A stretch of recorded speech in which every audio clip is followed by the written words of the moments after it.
Light is Britain's far-right conspiracy theory paper spreading hate and vicious lies. No, that's what the BBC say. The Light is the only national newspaper bringing you the real news and informed opinion on what's really going on today. You can subscribe, order copies, submit articles, and read back issues on our website, thelightpaper.co.uk, and see for yourself why the establishment are so worried about the uncensored truth getting out to people every month. The Light Paper. Not far right, just right so far. Thelightpaper.co.uk.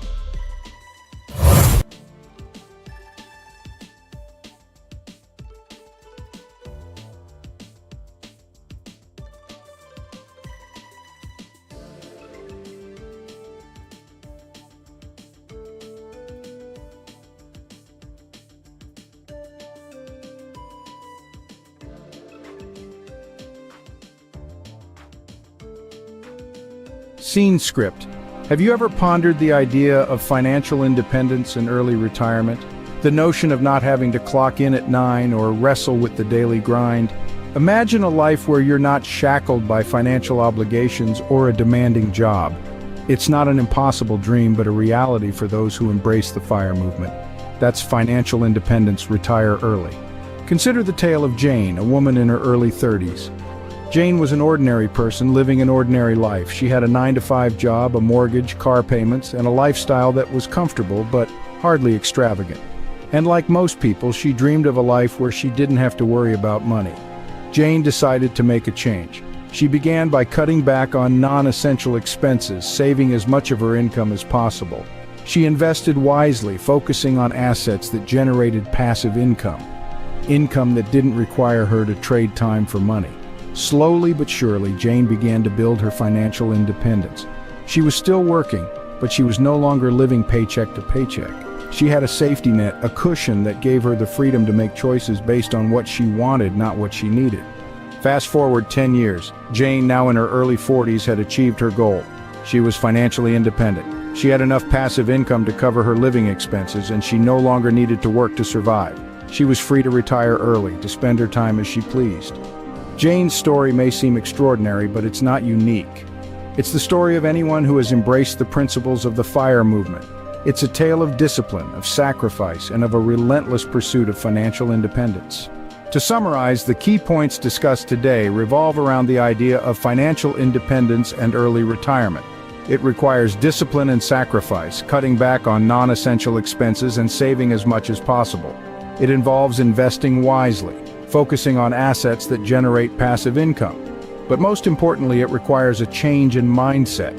It's about seeing money not as a means to buy things, but as a tool to buy freedom. It's about understanding the true value of time and the freedom that comes with not having to trade it for money. This is the essence of the FIRE movement. It's not just about retiring early, it's about achieving financial independence, about gaining the freedom to live life on your own terms. Like Jane, you too can embrace the principles of the FIRE movement and embark on a journey towards financial independence and early retirement. After all, the only thing standing between you and your financial freedom is you. Ever wondered how much you'd need to save to achieve financial independence? The answer lies within the mathematics of a concept known as FIRE, which stands for Financial Independence, Retire Early. The most essential number in your journey to financial independence is calculated by multiplying your annual spend by 25. Notice the emphasis on annual spend, not annual income. This calculation is based on the principle that you need £300 invested for every pound you wish to spend each month in passive income. Hence, your FIRE number is also your monthly spend times 300. This mathematical principle is founded on the 4% safe withdrawal rate, as defined by financial advisor William Bengen. He proposed this rate after analyzing the S&P 500, which typically produces an average of better than 10% growth per year when studied over a period of approximately 30 years. Bengen considered factors such as inflation and market volatility. After studying previous market activity, he concluded that a 4% rate of withdrawal per year would provide for a 30-year sustainable portfolio in the vast majority of cases. So to paint a clearer picture, if your monthly spend is £1,000, then your target for financial independence is 300 times 1,000, or £300,000. Alternatively, if your annual spend is £12,000, your financial independence target is 25 times 12,000, which also equates to £300,000. The first step in planning your financial independence, therefore, lies in understanding your monthly and yearly expenditure. Without this knowledge, it is impossible to take further strides towards your financial freedom. In summary, the mathematics of FIRE revolves around the principle of multiplying your annual spend by 25 or your monthly spend by 300 based on the 4% safe withdrawal rate. Knowing your monthly and annual spend is crucial in determining the amount you need to save to achieve financial independence. Armed with this knowledge, you can then plan your journey towards financial freedom. Remember, the journey to financial independence is not a sprint, but a marathon. Embrace the mathematics of FIRE and take the first step towards your financial independence today.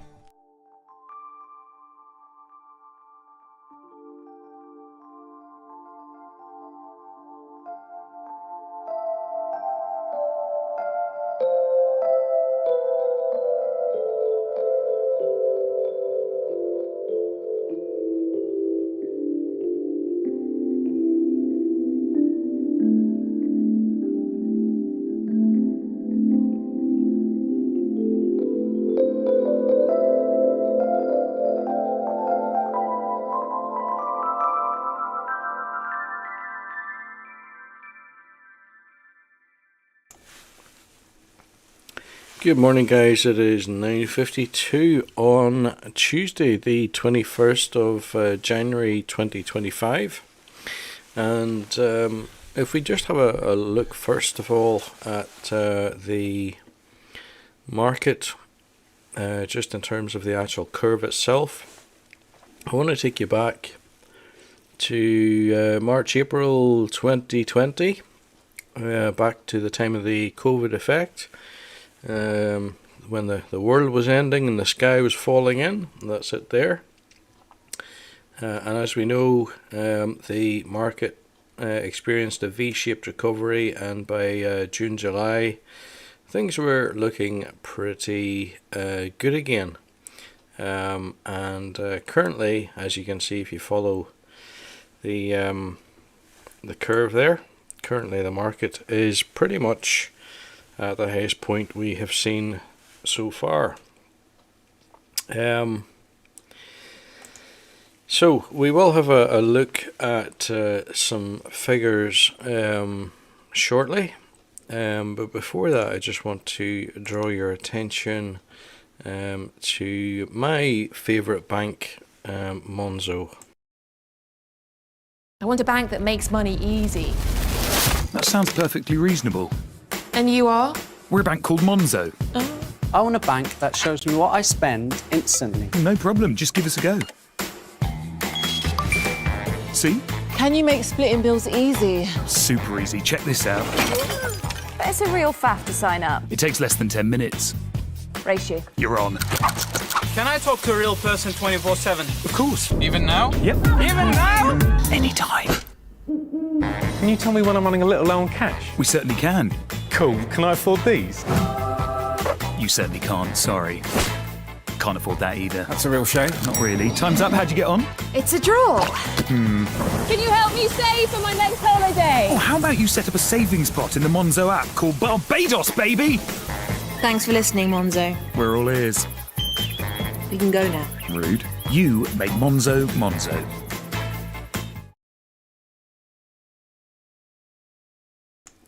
Okay, so as I say, Monzo is my favourite bank. There is an affiliate link in the description there if you want to sign up. I think we would both get £10 credited if you sign up to Monzo and make use of your card within whatever time frame they specify. No doubt terms and conditions will be presented during the sign up process. And just to say, the reason that I really like Monzo more than other current accounts is that they offer, well, it's not that they offer, but the reality is that whenever I send money to somebody else, no matter whether it be a bank holiday, no matter whether it be at the weekends, no matter whether it be late at night, no matter whether it be international or not. It goes instantly, and the person on the other end receives it seconds later. At least that has been my experience to date. So Monzo, as I say, I like it for instant transfers and instant meaning instant. Now, with that said, let me just point out that this morning, whenever I looked at my own portfolio, I could see that I had some money allocated to be invested, but which has not executed as yet. And I was scratching my head slightly because normally I fund my account on a Monday, and this obviously being Tuesday, something appeared to have been stuck, or at least that's what I had thought initially. But in fact, what has actually happened is that the money that I had allocated to be invested was going to be invested in, American REITs, which are real estate investment trusts.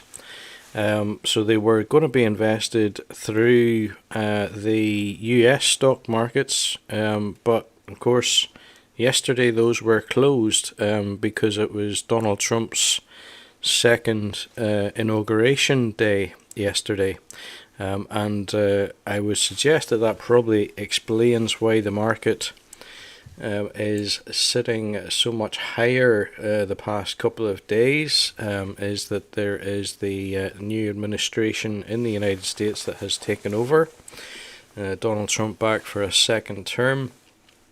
And if we look at the figures here, you can see that currently the market is sitting at £93.22. It's up about 0.4% today so far. We have 252 shares in our theoretical portfolio. That's worth about 23,500, and the return on investment is up from what we had seen before, 34% currently. Now, if I remember rightly, last time I looked at that, it was about 31. So there's as I say, this currently, I think we're riding on the wave of the new Trump administration. I think it remains to be seen in terms of whether this will be sustainable, whether it will remain at that level, or indeed whether things will pull back a little bit once people kind of get used to the idea that Trump is back again. So as we can see here, average purchase price 69.43, and if I roll down towards the bottom here in the statistics section, you can see that the days range and indeed the 52-week range are pretty close. So the highest price we've ever seen in the market is 93.54. I'm assuming it hit that yesterday, and it has come back very slightly before the close of business yesterday, I assume, because today obviously we're showing a positive shift, up almost 0.5%, according to Trading 212 here anyway. Right, before we put in our weekly investment, let's go ahead and have a look at the notifications. So we have RBI under pressure, Raiffeisen, I think that is, Raiffeisen Bank down 4% as Russian court orders €2 billion in damages in landmark ruling. Interesting. I have not heard anything about this at all. That's something that I think I might look into. Obviously, as you can see, that notification only from 14 minutes ago, so that's possibly why I've heard nothing about it. Biggest stocks before earnings: 3M, Co, Prologis, Charles Schwab, DR Horton and United Microelectronics. And as you can see there, then there's the notification about the fact that the 20th yesterday was a official holiday in the United States, basically to accommodate Donald Trump's inauguration. So those are the notifications. With that said, let's go ahead and buy our weekly £120 worth of the Vanguard S&P 500 exchange traded fund, valued here in pounds because this is actually traded on the London Stock Exchange, so we are doing away with any exchange rate risk, although as you know, this is a hypothetical portfolio. This is not actually real money. Trading 212 provides £50,000 to invest in their practice account, and it is for that reason that this is going to be a roughly 8-year fire experiment. If I just put the calculator on screen, I will show you how we get 8 years out of it. So if we've got £50,000 to start with, and we divide it by £120 per week, that gives us 416 weeks, and we divide that by 52 to find out how many years, and that's just over 8 years, 8.01. So it's pretty dead on the 8 years. That's at a rate of £120 invested per week. So at the current market value, that's going to buy us roughly 1.28 shares. Now I normally make mention of the average purchase price. So as I said before, it's currently sitting at 69.43, and I think we said it's usually going up by about 11.5%. Sorry, 11.5p. Which would mean that if I am correct, once we put in this week's investment, that should take it to 69.54.5. 69.54.5 roughly. Let's review the order. So it is a market buy. We're not putting any restrictions, limits, or anything else on it. We'll send it through, and we'll check it and see once that goes through. So there we go, it's gone through. £93.32 we traded at, okay, I'm wrong on the average purchase price, so it has actually gone to 69.55. So I think it's not up 12p from where it was. As you can see here, the market now up just over 0.5% for the day so far. So there we go. That is the story so far. Where else would you get a return of 34% in the space of 2 years and 42 weeks? I think that's how long we've been doing this at this stage. So as I say, 2 years, 42 weeks completed in this 8-year FIRE journey, financial independence experiment. And things appear to be going pretty much as expected, to be quite honest.